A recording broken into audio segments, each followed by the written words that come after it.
Assalamualaikum warahmatullahi wabarakatuh. Selamat datang di channel Raffidzal.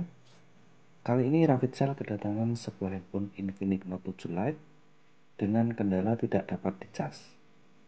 Jadi ketika saya coba cas, handphone ini kalau digoyang-goyang kabel casnya, dia sudah nggak rapat lagi. Jadi menurut analisa sementara, handphone ini mengalami kerusakan di konektor cas. Ketika handphone ini datang, kondisinya sudah dalam keadaan mati ya, jadi kemungkinan kehabisan baterai. Untuk itu saya putuskan langsung saja membongkarnya tanpa berlama-lama lagi. Di balik backdoor Infinix ini terdapat sebuah kabel fleksibel yang cukup panjang.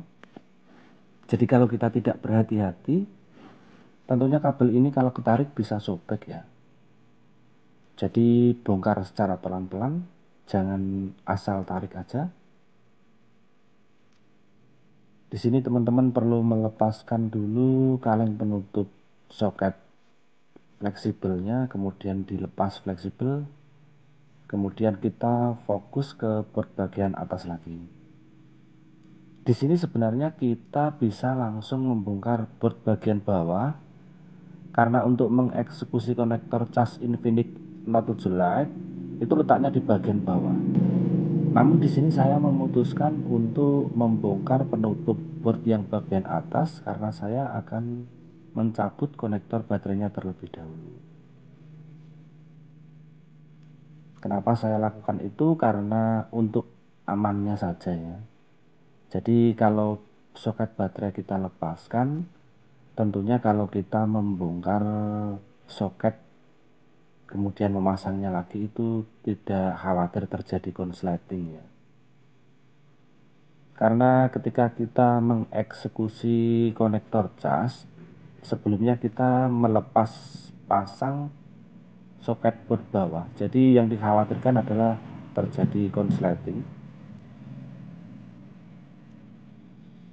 Kalau terjadi konsleting tentunya akan menambah PR kita ke depannya ya. Jadi alangkah baiknya sebelum mengeksekusi bagian konektor cas, kita lepaskan dulu baterainya terlebih dahulu.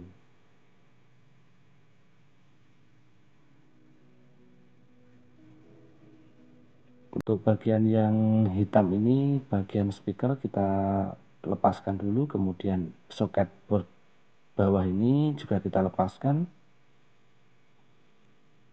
Dan handphone ini sepertinya sudah pernah diganti konektor cas sebelumnya. Karena kalau konektor cas yang asli ini sebenarnya ada karet penutupnya ya. Namun di sini karet penutupnya sudah nggak ada, jadi kemungkinan sudah pernah diservis sebelumnya. Di sini saya mempersiapkan blower dengan setelan angin 3,5, kemudian heaternya 4,5.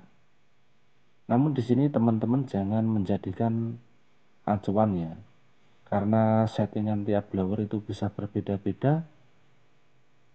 Apalagi blower saya ini sudah nggak normal ya teman-teman ya.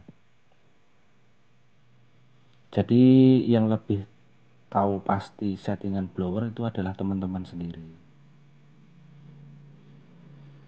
Jadi di sini sebelum kita melepas konektor casnya, alangkah baiknya kita tutup dulu bagian mikrofon. Nah seperti ini, kita tutup lubangnya menggunakan aluminium foil.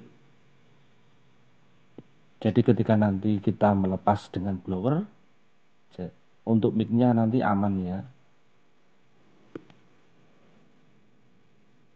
Apalagi kalau kita bersihkan dengan cairan nanti bisa mengenai mic.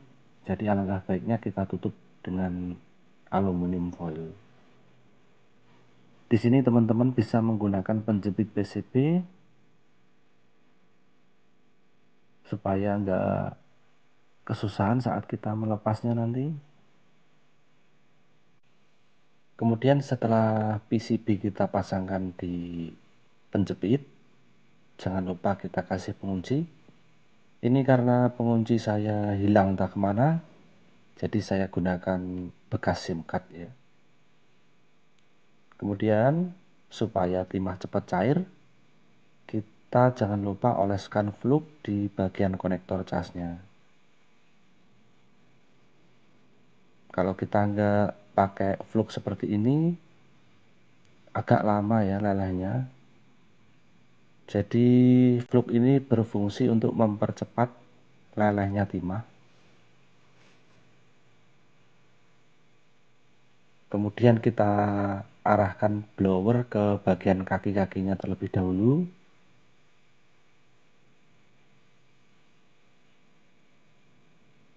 Bisa dengan gerakan memutar seperti ini teman-teman. Kemudian sambil digoyang-goyang dengan pinset. Kalau sudah bergerak-gerak, bisa langsung diambil dengan pinset.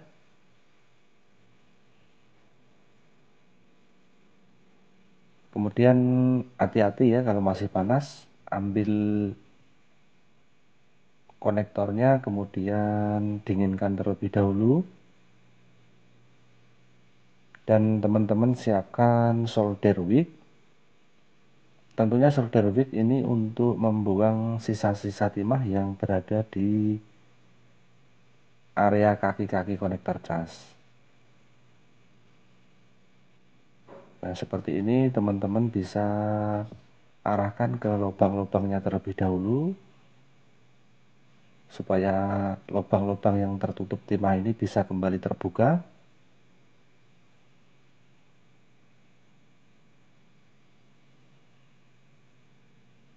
Kemudian untuk solder wick yang tadinya sudah ada timahnya, kita gunting terlebih dahulu.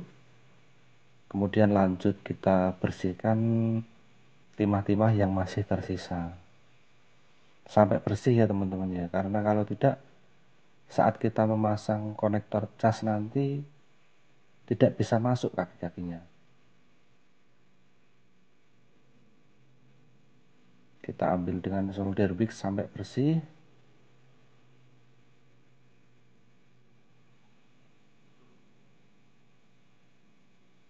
Proses ini cukup lama ya, karena kita mengerjakannya itu pelan-pelan.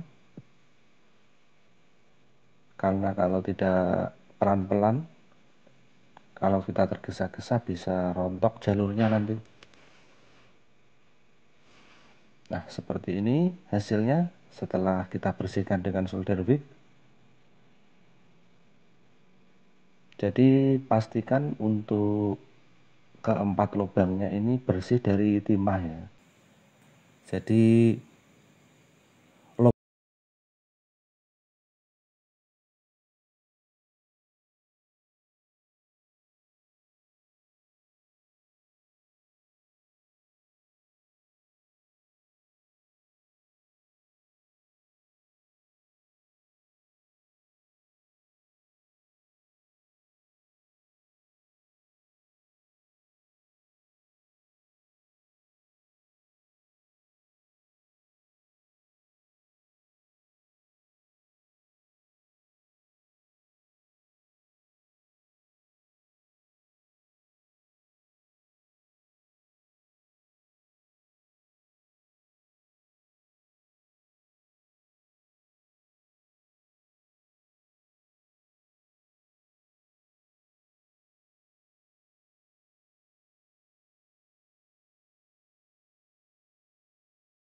jangan dari arah depan, supaya hasilnya nanti lebih rapi, bahkan seperti solderan pabrik ya teman-teman. Jadi kita balik konektor casnya, kita solder dari posisi bawah,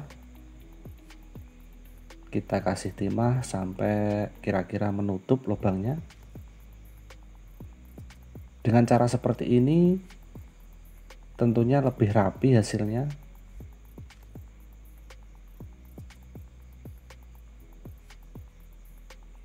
Sekiranya ada lubang-lubang yang timahnya kurang, bisa ditambahi.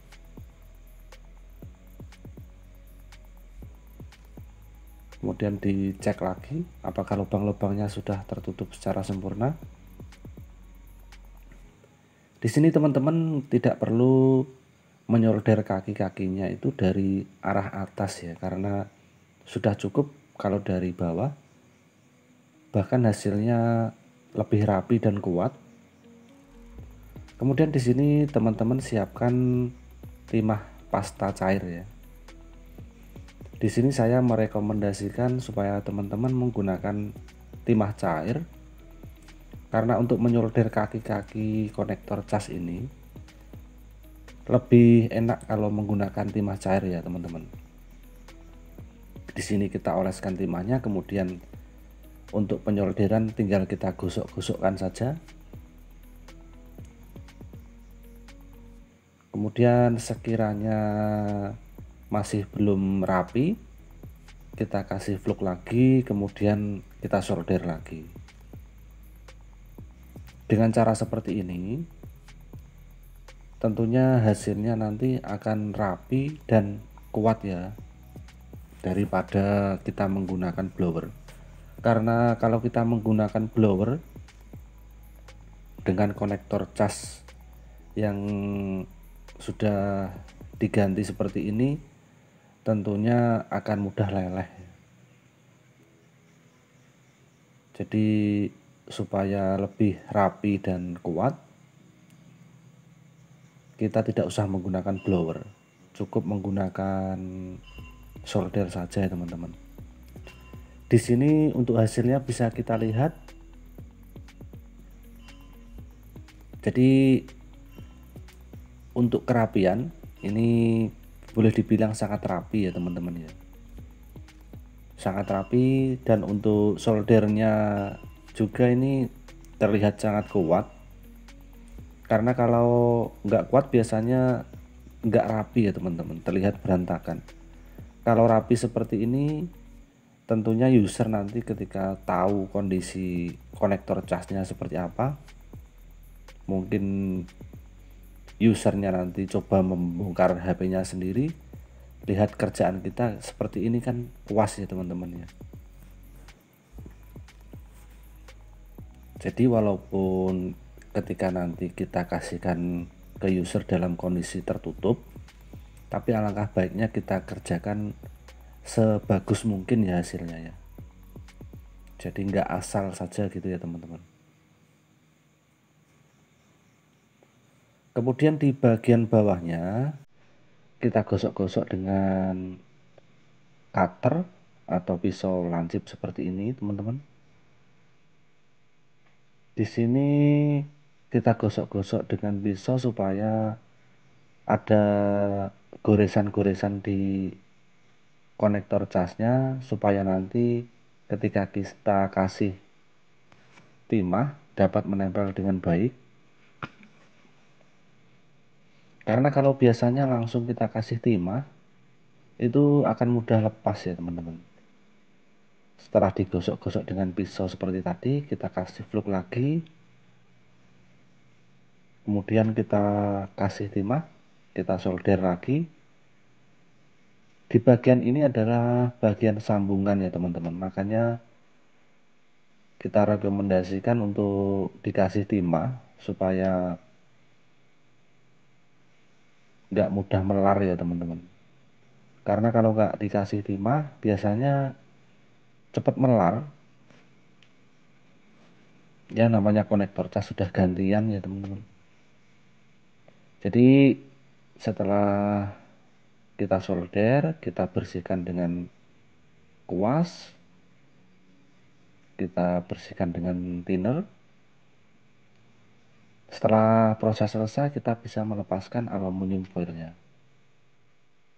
Jadi kalau teman-teman membersihkan dengan cairan, hati-hati teman-teman, karena di samping konektor cas tadi ada mic, jadi sebisa mungkin posisinya diberdirikan ya teman-teman.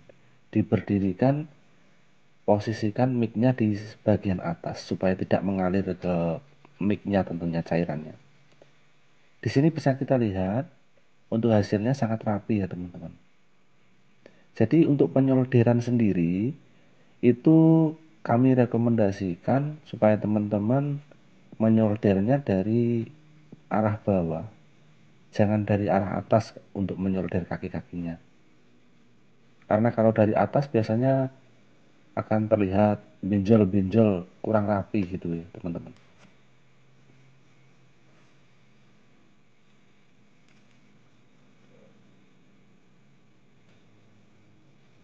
Kemudian setelah dirasa cukup bersih, langsung saja pasang di bagian framenya seperti awal tadi. Karena di sini handphone sudah pernah diservis sebelumnya,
yang dekat dengan handphonenya ini, backdoornya jangan sampai jauh-jauh ya, karena takutnya nanti ketarik.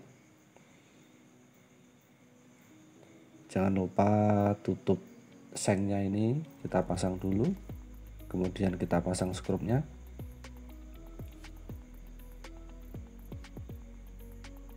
Usahakan untuk backdoornya ini jangan sampai jauh-jauh ya posisinya dari handphonenya, karena takutnya nanti kabel fleksibelnya itu ikut ketarik,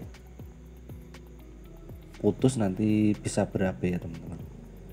Padahal kerjaan sudah selesai tapi ketambahan PR lagi, bikin mumet aja ya teman-teman.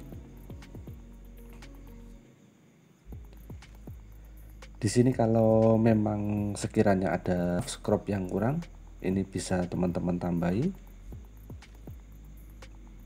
Dan jangan lupa ini dibersihkan dari debu-debunya ya teman-teman, supaya hasil kerjaan kita nanti maksimal.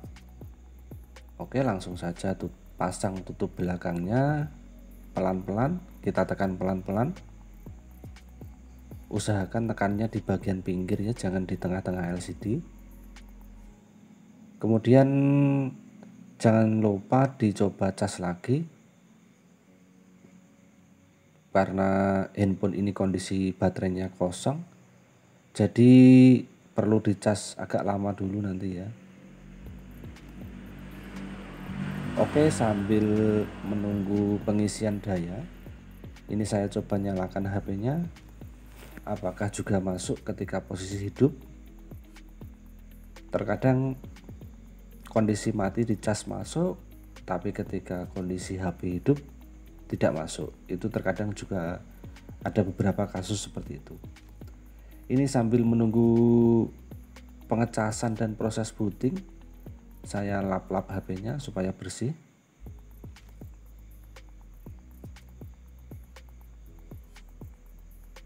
Nah, di sini alhamdulillah ketika ponsel hidup dicas juga sudah bisa, namun baterai terlihat masih 1%.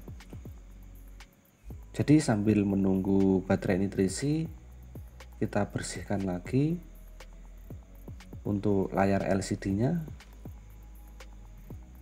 supaya nanti ketika diterima user, HP-nya dalam kondisi normal dan bersih kinclong ya teman-teman ya. Karena kita jualnya jual jasa, jadi sebisa mungkin kita harus memuaskan pelanggan ya teman-teman. Dan ini dirasa sudah cukup bersih layarnya. Saatnya kita cek lagi apakah baterai sudah nambah atau belum. Dan di sini alhamdulillah sudah nambah jadi 2%. Jadi untuk kasus kali ini sudah down ya teman-teman. Terima kasih. Assalamualaikum warahmatullahi wabarakatuh.